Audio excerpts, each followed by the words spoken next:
अस्सलामुअलैकुम नाजरीन, आप देख रहे हैं ड्रामा सीरियल इश्क तुमसे हुआ, जिसकी आने वाली एपिसोड बहुत होने वाली इंटरेस्टिंग। आप देखेंगे कि नौशी जान लेने की कोशिश करती है गुल की और उसके आने वाले बच्चे की। ये सब कुछ जानने से पहले अगर आप मेरे चैनल पर नहीं हैं तो प्लीज़ मेरे चैनल को लाइक शेयर और सब्सक्राइब कर लें। आप देखेंगे कि गुल तो वैसे ही परेशान होती है नफीस की वजह से कि अदालत ने ये फ़ैसला कर देता है कि एक दिन के लिए असद अपने बाप के पास जाएगा। इसकी वजह से गुल बहुत डिस्टर्ब होती है और वो अहमर के साथ भी इस चीज़ पर लड़ती है। इस चीज़ से फ़ायदा उठाते हुए नौशी जब उनकी बातें सुनती है तो नौशी कहती है कि मुझे इसी चीज़ से फ़ायदा उठाना चाहिए, क्योंकि अब इन दोनों के दरमियान वैसे भी अनबन चल रही है, तो मुझे ऐसा कुछ करना चाहिए कि जिसकी वजह से ना गुल रहे इस दुनिया में और ना ही इसके आने वाला बच्चा। जब ये चीज़ हो जाएगी तो ऑलरेडी अहमर मेरा हो जाएगा।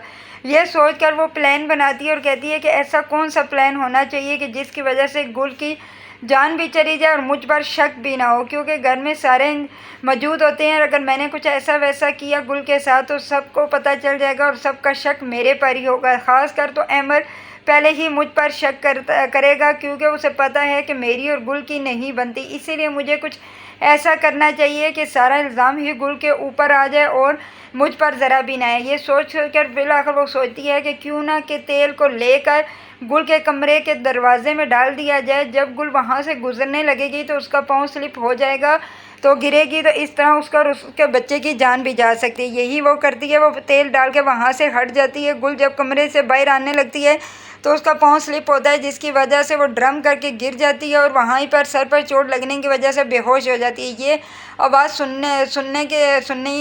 सुनती है बुशरा, क्योंकि बुशरा साथ ही ड्राइंग रूम में बैठी होती है। उसे जब आवाज़ आती है कुछ चीज़ गिरने की तो वो फ़ौरन बाहर उठकर देखती है तो आगे गुल गिरी हुई होती है। वो भाग कर आती है गुल के पास और गुल को आवाज़ें देना शुरू हो जाती है कि गुल गुल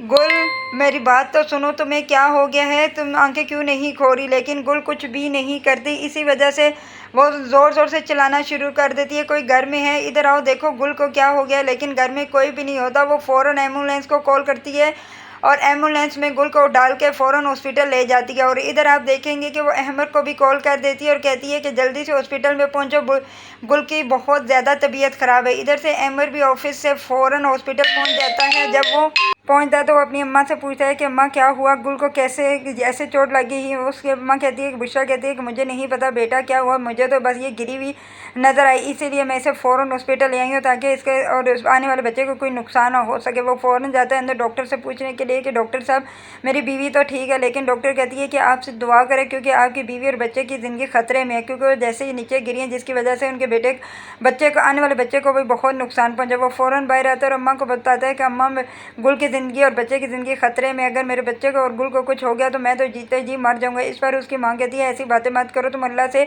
दुआ करो ताकि अल्लाह ताला तुम्हारी दुआ सुनता है। वहाँ पर आप देखेंगे कि सदीक साहब भी खड़े होते हैं। सदीक साहब कहते हैं कि बेटा सब्र करो, सब्र इंशाल्लाह अल्लाह कोई बेहतर ही करेगा, गुल और बच्चे को कुछ भी नहीं होगा। लेकिन वो कहता है कि अम्मा मैं क्या करूँ, मुझे कुछ समझ नहीं आ रही, ये सब कुछ कैसे हो गया। अभी आप देखेंगे कि डॉक्टर अंदर से बाहर आती है। डॉक्टर कहती है कि जल्दी से आप खून का इंतज़ाम करें क्योंकि हमें फ़ौरन ऑपरेशन करना है। इस पर आगे से अमर कहता है कि आप मेरा और गुल का ब्लड ग्रुप एक है, आप मेरा खून निकालें, लेकिन गुल और बच्चे को कुछ नहीं होना चाहिए। इधर आप देखेंगे कि अमर अपना खून देता है।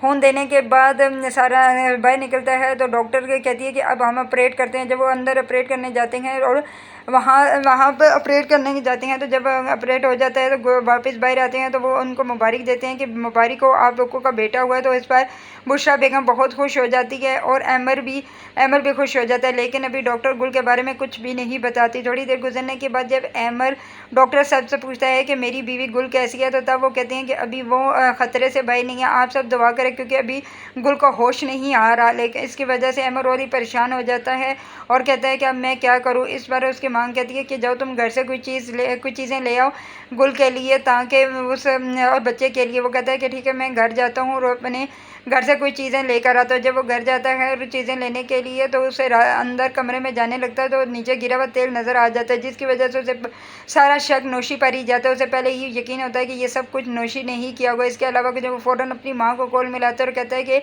ये हमारे दरवाजे के आगे तेल किसने गिराया हुआ था। उसकी माँ कहती है मुझे नहीं पता बेटा, मैं तो ऐसा नहीं कर सकती। वो कहता है मैं जानता हूँ कोई और नहीं, ये नौशी है, मैं नौशी को छोड़ूंगा नहीं। अगर नौशी में की वजह से मेरी बीवी को कुछ हो। इधर आप देखेंगे कि नौशी अंदर कमरे में होती है, वो ज़ोर से आवाज़ देता है कि नौशी नौशी नौशी बाहर आती है और कहती है कि क्या हुआ। अमर कहता है कि तुमने ये क्या किया, अगर मेरी गुल को और मेरे बच्चे को कुछ हुआ तो तुम जानती हो मैं तुम्हें बिल्कुल भी नहीं छोड़ूंगा। इस पर वो कहती है कि अमर मैंने तो ऐसा कुछ भी नहीं किया, तुम मुझे पर क्यों शक कर रहे हो, मैं क्यों ऐसा करूँगी, अगर मुझे ऐसा करना होता तो मैं पहले कर देती। वो कहता है कि मैं सही कह रहा हूँ, अभी तक गुल को होश नहीं आ रहा और तुम जानती हो कि अल्लाह ने मुझे चांद सा बेटा दिया, लेकिन ये खुशी मेरी अधूरी है जब तक मेरी बीवी को होश नहीं आता। इस पर नौशी कहती है कि मैंने तो ऐसा कुछ भी नहीं किया, तुम मुझ पर शक क्यों कर रहे हो। अभी अभी तो मैंने कहा कि अगर मैंने कुछ ऐसा वैसा करना होता तो मैं पहले ही कर देती। इस पर वो बिल्कुल भी अमर नहीं मानता, तो नौशी उसे कहती है कि प्लीज़ अमर मुझे तुम माफ़ कर दो, क्योंकि मुझे से अगर ये गलती हुई नहीं भी हुई तो तभी मैं तुमसे माफ़ी मांगती हूँ, क्योंकि मैं कभी भी ये नहीं चाहती कि तुम्हारा बच्चे को नुकसान पहुँचे या गुल को। हाँ, हमारी आपस में थोड़ी बहुत दुश्मनी ज़रूर चली, लेकिन मैं इस हद तक नहीं जा सकती कि मैं गुल की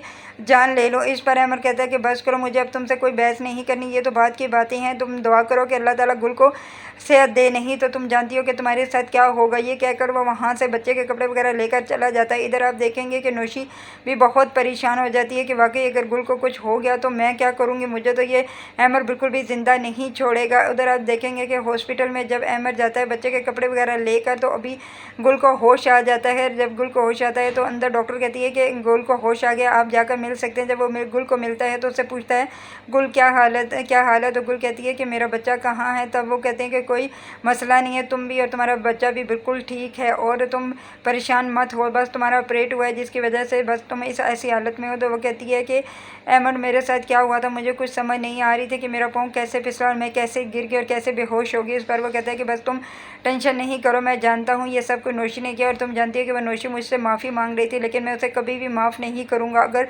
तुम्हें और बच्चे को कुछ हो जाता तो मैं क्या करता, मैं तो जीते जी मर जाता। इस पर गुल कहती है कि मुझे नहीं पता ये नौशी ने किया या किसी और ने किया, अच्छा जो भी है तुम छोड़ो, क्योंकि अल्लाह ताला ने हमें इतनी बड़ी खुशी दी और अल्लाह ने मुझे से दी, इससे बढ़कर कुछ और क्या। आप देखेंगे एक बुशरा बेगम भी अंदर आ जाती है और कहती है कि गुल तुम्हें बहुत मुबारक हो, तुमने मुझे चांद सा पोता दिया, इससे बढ़ के मेरे लिए दुनिया की कोई खुशी नहीं हो सकती, अल्लाह तुम्हें सेहत दे। तो गुल भी अपने बच्चे को देखकर बहुत खुश हो जाती है और इधर आप देखेंगे कि गुल वापस घर में आती है तो सारी तरफ खुशियाँ ही खुशियाँ होती हैं।